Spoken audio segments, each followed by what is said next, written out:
पंच शिल्प कर्म निम्न है: लौह शिल्प, लौहकार ब्राह्मण लोहार; काष्ठ शिल्प, काष्ठकार ब्राह्मण बढ़ई; ताम्र शिल्प, ताम्रकार ब्राह्मण; शिला शिल्प, शिल्पी ब्राह्मण; स्वर्ण शिल्प, स्वर्णकार ब्राह्मण सोनार करते हैं। ये सब कर्म शिल्प विज्ञान के अंतर्गत आता है, अतः इसके ज्ञाता वैज्ञानिक भी कहलाते हैं। लौह शिल्प और काष्ठ शिल्प को करने वाले ब्राह्मण आज भी समस्त भारतवर्ष में पाए जाते हैं, उत्तर, मध्य और पश्चिम।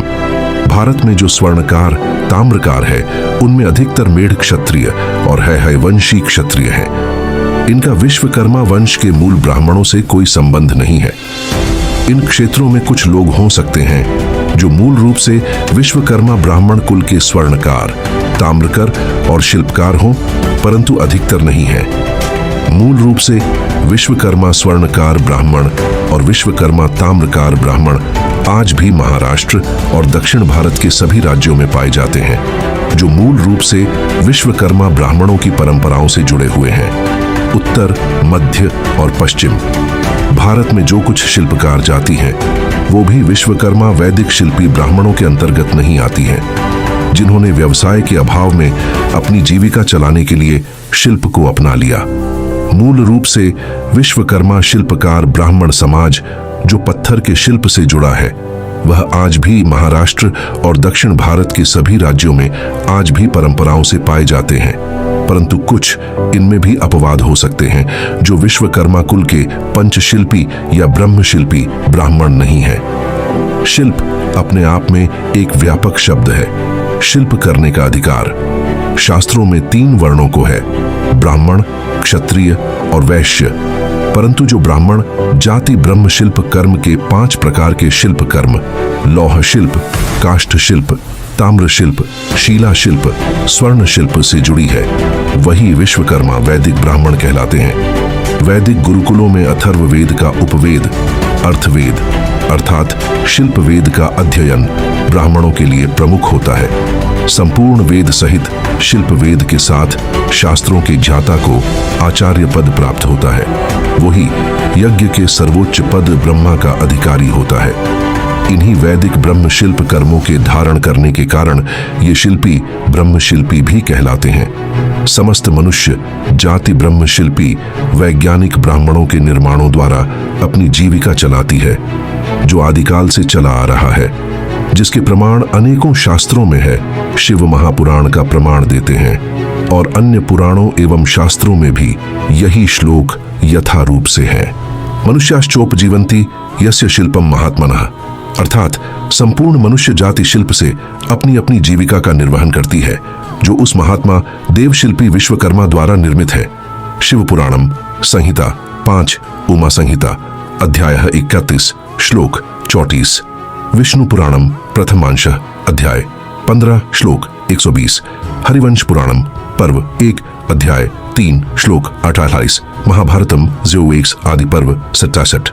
शास्त्रों में विज्ञान अर्थात शिल्प के संदर्भ में अनेकों उल्लेख है।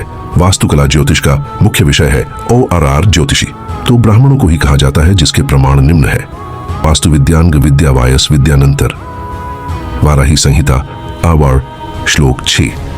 अर्थात वास्तुकला ज्योतिष शास्त्र का विषय है। वास्तुकला के अंतर्गत घर, मकान, कुआं, बावद्धी, पुल, नहर, किला, नगर, देवताओं के मंदिर आदि शिल्पादि पदार्थों की रचना की उत्तम विधि होती है। ब्राह्मणों के इष्ट कर्म और पूर्त कर्म ब्राह्मणों के 2 प्रकार के कर्मों से परिचय कराएंगे। एक है ईष्ट कर्म और दूसरा है पूर्त कर्म।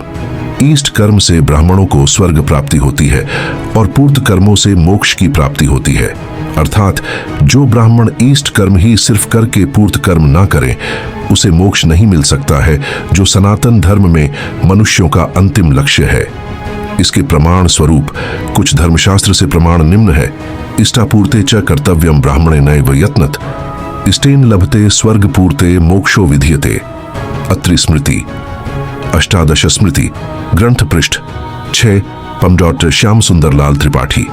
अर्थात इष्ट कर्म और पूर्त कर्म ये दोनों कर्म ब्राह्मणों के कर्तव्य है, इसे बड्ढे ही यत्न से करना चाहिए है। ब्राह्मणों को इष्ट कर्म से स्वर्ग की प्राप्ति होती है और पूर्त कर्म से मोक्ष की प्राप्ति होती है। इसी प्रकार की व्याख्या यम आरषि ने भी धर्मशास्त्र यम स्मृति में की है, जो निम्न है। इष्टापूर्ते तु कर्तव्यम ब्राह्मणेन प्रयत्नता इष्टेन लभते स्वर्गपूर्ते मोक्षम समश्नुते यम स्मृति। अष्टादश स्मृति ग्रंथ पृष्ठ 106 पम श्याम सुंदर लाल त्रिपाठी। अब अत्रि ऋषि की अत्रि स्मृति नामक धर्मशास्त्र के आगे के श्लोक से इष्ट कर्म और पूर्त कर्मों के अंतर्गत कौन से कर्म आते हैं उसकी व्याख्या निम्न है। अग्निहोत्रम तप सत्यम वेदानाम चैव पालनम आतिथ्यम वैश्यदेवस्य इष्टमित्यमिधीयते वापी कूपतड़ा गादि देवतायतनानि च अन्न प्रदानमाराम पूर्तमित्यमिधीयते। अत्रि स्मृति अष्टादश स्मृति ग्रंथ पृष्ठ 6 पम श्याम सुंदर लाल त्रिपाठी। अर्थात ब्राह्मणों को अग्निहोत्र, हवन, तपस्या, सत्य में तत्परता, वेद की आज्ञा का पालन, अतिथियों का सत्कार और वश्वदेव, ये सब इष्ट कर्म के अंतर्गत आते हैं। ब्राह्मणों को बावद्धि, कूप, तालाब इत्यादि तालाबों का निर्माण, देवताओं के मंदिरों की प्रतिष्ठा जैसे शिल्पादि कर्म, अन्नदान और बगीचों को लगाना जिससे मोक्ष की प्राप्ति होती है, ऐसे कर्म पूर्त कर्म है। उपर्युक्त सभी अकाट्य प्रमाणों से यह सिद्ध होता है कि ब्राह्मणों के सिर्फ षटकर्म जैसे इष्ट कर्म ही नहीं है, अपितु शिल्प कर्म जैसे पूर्त कर्म भी है, जिनमें बावद्धि, कूप, तालाब इत्यादि तालाबों का निर्माण, देवताओं के मंदिरों के निर्माण एवं प्रतिष्ठा जैसे कर्म शिल्प कर्म के अंतर्गत आते हैं, जिसके करने से मोक्ष की प्राप्ति होती है, जो सनातन धर्म का अंतिम और सर्वोच्च लक्ष्य है। पूर्त कर्म शिल्पादि कर्म का उल्लेख अथर्व वेद में भी आया है। महर्षि पतंजलि ने शाब्दिक ज्ञान को मिथ्या कहा है। कल्प के व्यावहारिक जाता को ही ब्राह्मण कहा जाता है, क्योंकि उसी वेदांग कल्प के शुल्व सूत्र से शिल्प कर्म की उत्पत्ति हुई है। ब्रह्मा जी ये सृष्टि को अपनी सर्जना से कल्पित अर्थात निर्मित करते हैं। उन्हीं ब्रह्मा जी की सृजनात्मक कल्पना शक्ति जिसमें होती है वही ब्राह्मण कहलाता है। सर्जनात्मक विधा ही निर्माण अर्थात शिल्प कर्म कहलाती है।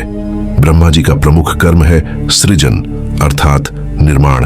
किसी एक इसी के कारण इनका पद ब्रह्मा है। ब्रह्मा जी एक दिन और रात को कल्प कहते हैं। कल्प का अर्थ होता है यज्ञ।